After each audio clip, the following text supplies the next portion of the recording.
नमस्कार, स्वागत है आपका आपके अपने चैनल उज्जवल जीके में। मैं हूं सीमा शर्मा। आज हम राजस्थान की चित्रकला पढ़ेंगे डिटेल से। तो चलिए आज की क्लास शुरू करते हैं। राजस्थान की चित्रकला, प्रथम वैज्ञानिक अध्ययन जो किया है राजस्थान की चित्रकला का वो आनंद कुमार स्वामी ने किया है 1916 में अपनी पुस्तक राजपूत पेंटिंग्स में।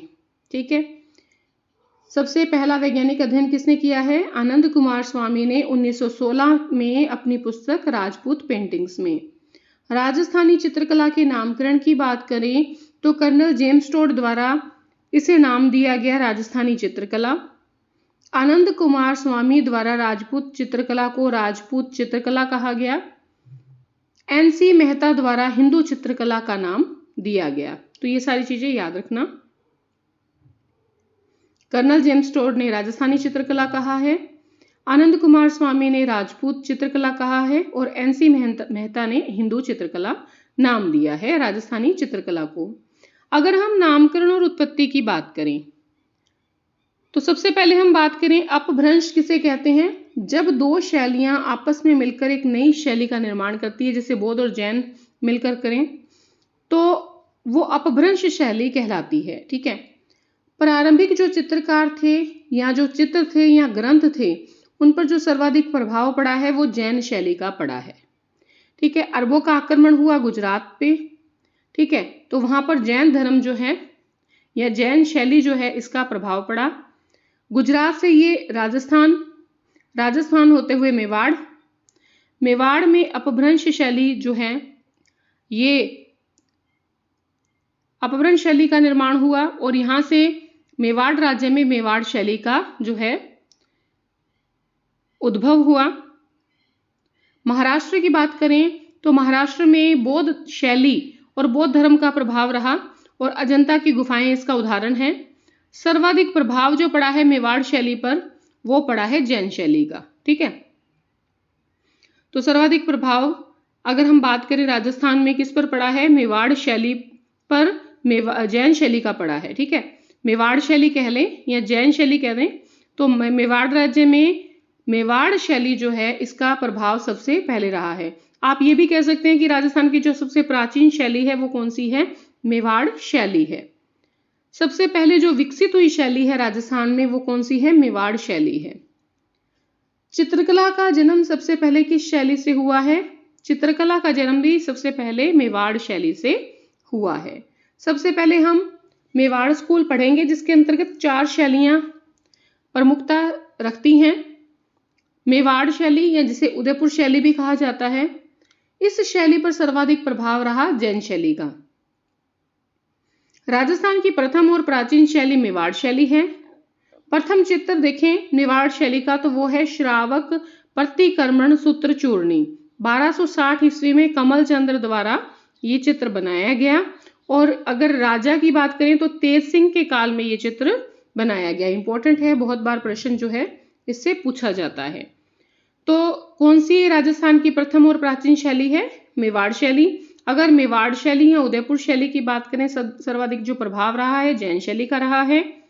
जो प्रथम चित्र बनाया गया मेवाड़ शैली में वो था श्रावक प्रतिक्रमण सूत्र चूर्णी। 1260 ईस्वी में बनाया गया कमल चंद्र के द्वारा और किसके काल में? तेज सिंह के काल में। अगर हम मेवाड़ शैली में स्वर्ण काल की बात करें तो महाराजा जगत सिंह प्रथम का जो काल है वो स्वर्ण काल कहलाता है मेवाड़ शैली का और महाराजा जगत सिंह प्रथम के काल में ही सर्वाधिक चित्र बनाए गए। चित्रकला का जो प्रथम विभाग है वो भी महाराजा जगत सिंह के काल में स्थापित किया गया। विभाग का नाम था तस्वीरारो कारखानों या चितेरारी ओवरी। ये भी इंपॉर्टेंट है, बहुत बार पूछा जाता है। तो मेवाड़ शैली का स्वर्ण काल है महाराजा जगत सिंह प्रथम का और इनके जो काल में जो है विभाग है उसकी स्थापना की गई। चित्रकला के प्रथम विभाग की तस्वीरारो कारखानों या चितेरारी ओवरी। सर्वाधिक चित्र जो बने हैं वो महाराजा जगत सिंह प्रथम के काल में ही बने हैं। अगर प्रमुख चित्रकार की बात करें मेवाड़ शैली की तो वो है साहिबदीन, मनोहर, शिवदत्त और कृपाराम। मेवाड़ शैली पर अगर देखें तो किसका प्रभाव पड़ा है? किस शैली का? मुगल शैली का प्रभाव सर्वाधिक रहा और किसके समय में? महाराणा अमर सिंह प्रथम के काल में, अमर सिंह प्रथम यानी कि जो प्रताप के पुत्र हैं, उनके काल में मुगल शैली पर सर्वाधिक प्रभाव रहा, मुगल शैली का सर्वाधिक प्रभाव रहा मेवाड़ शैली पर। मेवाड़ शैली पर कंपनी शैली का सर्वाधिक प्रभाव जो रहा है महाराजा भीम सिंह के समय में रहा है। संधि हुई थी 1818 ईस्वी में, ठीक है। महाराजा भीम सिंह के समय में कंपनी और महाराजा भीम सिंह के मध्य संधि हुई 1818 ईस्वी में। अगर हम मेवाड़ शैली की विशेषता देखें तो एक तो है कलीला दमना का चित्र, और सर्वाधिक चित्र जो है वो बनाए गए हैं गीत गोविंद ग्रंथ पर। तो ये दोनों विशेषताएं याद रखना। आपसे पूछ सकते हैं मेवाड़ शैली पर सर्वाधिक चित्र किस ग्रंथ पर बने हैं, तो गीत गोविंद ग्रंथ पर बने हैं। उसके बाद बात करें मेवाड़ स्कूल की, तो दूसरी शैली आती है चावंड शैली। इनका जो प्रारंभ हुआ है महाराणा प्रताप के काल में हुआ है। चावंड में महल बनवाए, जिन्हें प्रताप के महल भी कहा जाता है। महाराणा प्रताप का जन्म हुआ 9 मई 1540 ज्येष्ठ शुक्ल तृतीया को। महाराणा प्रताप के पुत्र थे अमर सिंह। इनका समय स्वर्णकाल कहलाता है चावंड शैली का। एकमात्र चित्रकार चावंड शैली के हैं नासिरुद्दीन, इंपॉर्टेंट है, याद रखना। इनके द्वारा रागमाला बनाई गई 1605 में। रागमाला मेवाड़ स्कूल का सबसे बड़ा चित्र है, ठीक है। तो इंपॉर्टेंट है, रागमाला मेवाड़ स्कूल का सबसे बड़ा चित्र है, नासिरुद्दीन ने बनाया है, और ये 1605 में बनाया है रागमाला। चावंड शैली का एकमात्र चित्रकार है नासिरुद्दीन। अमर सिंह जो है उनका काल स्वर्णकाल कहलाता है चावंड शैली का। उसके बाद बात करें नाथद्वारा शैली की। मेवाड़ स्कूल की तीसरी शैली है नाथद्वारा शैली। श्रीनाथ जी का मंदिर, महाराजा राज सिंह का काल स्वर्णकाल कहलाता है। नाथद्वारा शैली की विशेषता है श्री कृष्ण से संबंधित सभी वस्तुओं का चित्रण इस शैली की प्रमुख विशेषता है। जैसे पिछवाइयां क्या होती है, कृष्ण मूर्ति के पीछे चित्रित किए जाने वाले चित्रों को पिछवाइयां कहते हैं। उसके अलावा सांची बनाई गई, कृष्ण लीलाएं, जन्माष्टमी, अन्नकूट महोत्सव, हरिण, गायों का अंकन, माता यशोदा का चित्रण, केले के वृक्ष की प्रधानता का चित्रण प्रमुख विशेषता रही है नाथद्वारा शैली की, ठीक है। तो नाथद्वारा शैली जो है उसमें महाराजा राज सिंह का काल स्वर्णकाल कहलाता है, और कृष्ण से संबंधित वस्तुओं का चित्रण इस शैली की प्रधानता रही है। उसके बाद जो चौथी शैली है मेवाड़ स्कूल की, वो है देवगढ़ शैली। श्रीधर अंधार इस शैली को प्रकाश में लाए, इंपॉर्टेंट है, और राजसमंद में ये शैली जो है प्रफुल्लित हुई। देवगढ़ शैली की विशेषता है प्राकृतिक सौंदर्य, श्रृंगार, शिकार के दृश्य।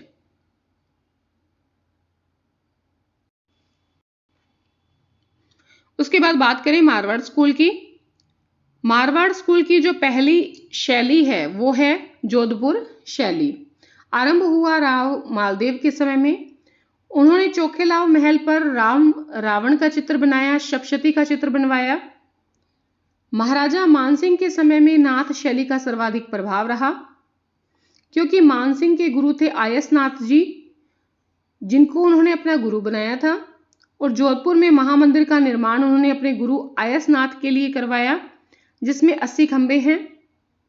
मानसिंह ने मेहरानगढ़ दुर्ग में मान प्रकाश पुस्तकालय की स्थापना की। तो इंपॉर्टेंट है, मानसिंह ने मेहरानगढ़ दुर्ग में किसकी स्थापना की? मान प्रकाश पुस्तकालय की।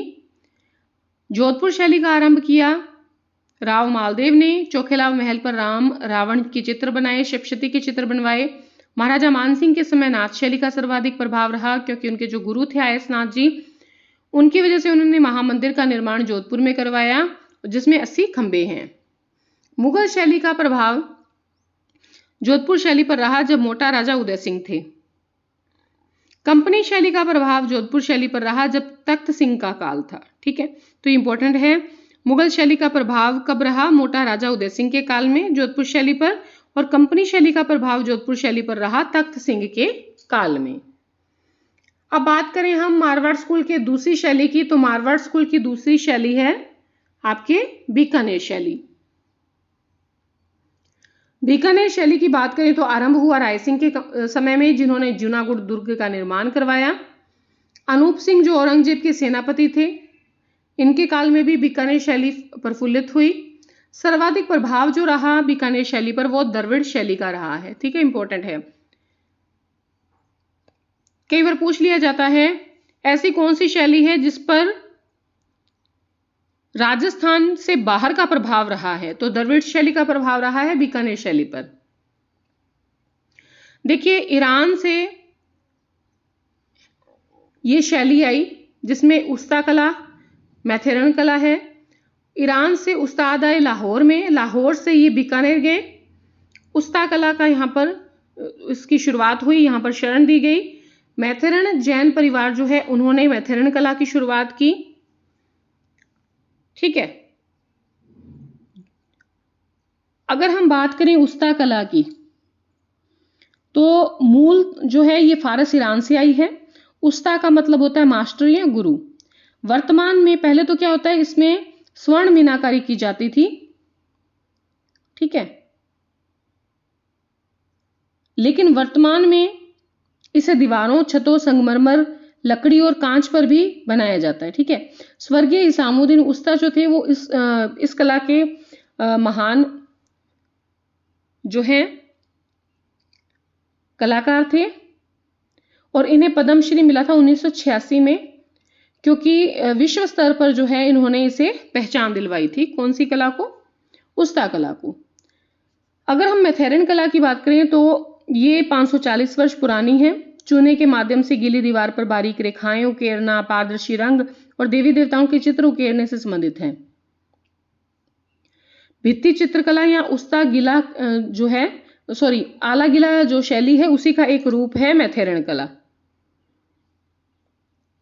तो ये सारी चीजें आप ध्यान रखना। ठीक है, अगर हम बात करें जूनागढ़ दुर्ग की तो 33 करोड़ देवी देवताओं का मंदिर बनाया गया है और यहां पर हैरामे गणपति की मूर्ति है जिस पर गणपति जो है सिंह पर विराजमान है। नाम, पिता का नाम, तिथि का अंकन मात्र बीकानेर और शेखावाटी शैली में मिलता है। तो ये याद रखिएगा, कौन सी शैली है जिसमें नाम, पिता का नाम, तिथि का अंकन किया जाता है, तो मात्र बीकानेर और शेखावाटी शैलियों में ये किया जाता है।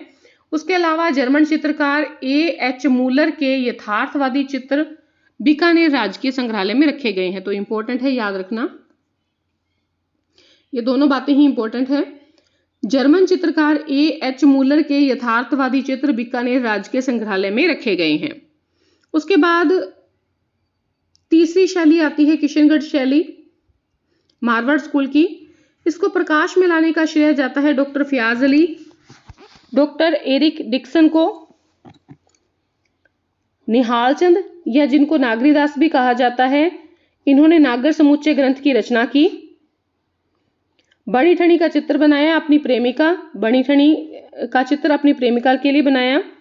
अमरचंद जो थे इन्होंने चांदनी रातों की संगोष्ठी एक चित्रकला है, ठीक है, ये बनाया। तो ये इंपॉर्टेंट है, अमरचंद का चांदनी रातों की संगोष्ठी, निहाल चंद का बणी ठणी का चित्र। बणी ठणी का जो मूल नाम था वो विष्णुप्रिया था। किशनगढ़ की मीरा भी कहलाती हैं। 1973 में डाक टिकट जारी किया गया था बणी ठणी पर भारत सरकार के द्वारा। भारत की मोनालिसा कहा है एरिक डिक्सन ने बणी ठणी को।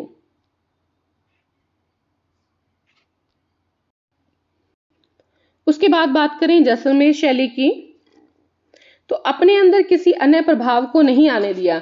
तो प्रश्न बहुत इंपॉर्टेंट है, ऐसी कौन सी शैली है जिसने अपने अंदर कोई मुगल प्रभाव को नहीं आने दिया, कंपनी प्रभाव को नहीं आने दिया, द्रविड़ जो है शैली के प्रभाव को नहीं आने दिया, तो वो जैसलमेर शैली है। ठीक है, इसके भित्ति चित्र बने हैं बटवों की हवेली पर, नथमल की हवेली पर, सालिम सिंह मेड़ता की हवेली पर। ये भी इंपॉर्टेंट है, याद रखना। तो जैसलमेर शैली कैसी शैली है, इसने अन्य किसी प्रभाव को आने नहीं दिया, जिसमें भित्ति चित्र मुख्य हैं पटवों की हवेली के, नथमल की हवेली के, सालिम सिंह मेड़ता की हवेली के। उसके अलावा मारवाड़ स्कूल की शैली है अजमेर शैली और नागौर शैली, उनसे प्रश्न कम पूछे जाते हैं। उसके बाद आती है हाड़ौती शैली। हाड़ौती शैली में सबसे पहले कोटा शैली है। शिकार से संबंधित सभी चित्र बनाए गए हैं, इंपॉर्टेंट है। कोटा शैली ऐसी शैली है जिसमें शिकार से संबंधित सभी चित्र हैं। रानियों को भी शिकार करते हुए दर्शाया गया है। कटने और काटने का वर्णन विद्यमान दिखाया है। चित्रकार हैं इनके डालू। इन्होंने रागमाला बनाई है। कोटा शैली का सबसे बड़ा चित्र है। कोटा शैली का सबसे बड़ा चित्र किसने बनाया है? डालू ने। और क्या कहलाता है? रागमाला। झालाओं की हवेली कहां पर स्थित है? कोटा में। वसलियों का निर्माण, कागज पर कागज रखकर चित्र बनाने की विधि क्या कहलाती है? वसली कही जाती है। तो वसलियों का निर्माण, यह भी प्रधानता रही है कोटा शैली की। झालाओं की हवेली कोटा में है। उसके बाद हाड़ौती शैली की दूसरी शैली है बूंदी शैली। पशु पक्षियों का सर्वाधिक चित्रण इसमें हुआ है। भित्ति चित्रण के लिए प्रसिद्ध है। रेखाओं का सर्वाधिक अंकन हुआ है। जेवरात, सोने और चांदी की स्याही का प्रयोग बूंदी शैली में हुआ है। तो ये सारी महत्वपूर्ण बातें हैं, याद रखना। पशु पक्षियों का सर्वाधिक चित्रण बूंदी शैली में हुआ है। भित्ति चित्रण के लिए प्रसिद्ध है। रेखाओं का सर्वाधिक अंकन हुआ है। जेवरात, सोने चांदी और की स्याही का प्रयोग हुआ है। तारागढ़ का जो महल है वो बूंदी में है। महाराजा उमेर सिंह ने बनवाया। रंगशाला और चित्रशाला, ठीक है। और इसमें भित्ति चित्रों का इसे स्वर्ग कहा जाता है। नाचता हुआ मोर का चित्रण इसकी विशेषता है बूंदी शैली की। प्राचीन विचारधारा, राजस्थानी विचारधारा की शैली बूंदी शैली की प्रधानता है, ठीक है। तो एक तो पशु पक्षियों का सर्वाधिक चित्रण हो गया। एक प्राचीन जो राजस्थानी विचारधारा की शैली है वो इसकी महत्वपूर्ण विशेषता है। भित्ति चित्रण के लिए प्रसिद्ध है। रेखाओं का सर्वाधिक अंकन हुआ है। सोने चांदी जेवरात की स्याही का प्रयोग हुआ है। उसके बाद तीसरी शैली आती है दुगारी शैली। हाड़ौती शैली की जो दुगारी शैली है इसमें भगवान राम के चित्रों को प्रधानता दी गई है। एकमात्र ऐसी शैली है जिसमें चित्रकार क्या है? चित्र के नीचे शीर्षक लिखते थे। तो इंपॉर्टेंट है। कौन सी शैली है जिसमें चित्रकार चित्र के नीचे शीर्षक लिखते थे? दुगारी शैली में। उसके बाद रुढ़ांड स्कूल। रुढ़ांड स्कूल की पहली जो शैली है वो है अलवर शैली। इसका प्रारंभ हुआ था महाराजा विनय सिंह के काल में और इसकी महत्वपूर्ण विशेषता है कि काम शास्त्र पर आधारित है। वैश्याओं, गणिकाओं के चित्र, योगासनों के चित्र इसमें दर्शाए गए हैं। मुगल शैली का सर्वाधिक प्रभाव रहा है। हाथी दांत पर व्यक्ति का चित्र मूलचंद ने बनाया है, इंपॉर्टेंट है। तो किस शैली में हाथी दांत पर व्यक्ति का चित्र बनाया है? मूलचंद ने। अलवर शैली में। बॉर्डर चित्रण के लिए प्रसिद्ध है कौन सी शैली? अलवर शैली। और गणिकाओं के चित्र, वैश्य के चित्र की प्रधानता है अलवर शैली में। प्रारंभ हुआ था महाराजा विनय सिंह के काल में। उसके बाद रुढ़ांड शैली की अगली जो रुढ़ांड स्कूल की अगली शैली है आमेर शैली। इसमें प्राकृतिक रंगों का सर्वाधिक प्रयोग हुआ है। मिर्जा राजा जयसिंह के द्वारा जो है बिहारी सतसई का चित्रण किया गया। मिर्जा राजा जयसिंह के काल में जो इनके बिहारी मल थे, दरबारी कवि, उनके द्वारा बिहारी सतसई का चित्रण किया गया। रुढ़ांड स्कूल की अगली शैली है जयपुर शैली। और इनकी जो प्रश्न इनसे पूछा जाता है साहिब शैली या साहिब राम के बारे में ज्यादा पूछा जाता है। तो व्यक्ति चित्रण की शैली है जिसको साहिब शैली भी कहते हैं। साहिब राम इसमें दक्ष थे। व्यक्ति चित्रण जयपुर शैली की विशेषता रही है। स्वाई ईश्वरी सिंह का आदमकद का चित्र किसने बनाया है? साहिब राम ने। शैली का प्रारंभ हुआ स्वाई जयसिंह के काल में।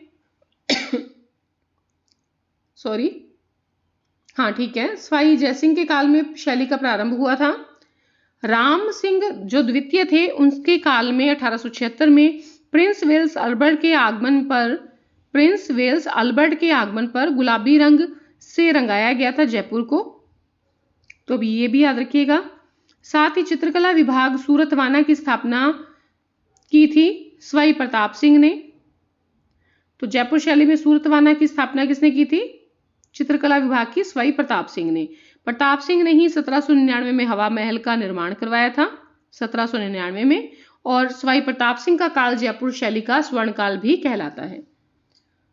तो ये सभी बातें आप याद रखना। तो आज हमने राजस्थान की चित्रकला के महत्वपूर्ण सभी बिंदु हमने देख लिए हैं। अगर आपको वीडियो पसंद आई है तो लाइक करें, शेयर करें और अभी तक चैनल पर नए हैं तो प्लीज़ अपने मित्रों तो आप सब्सक्राइब करें चैनल को, अगर अभी तक आपने चैनल को सब्सक्राइब नहीं किया है तो।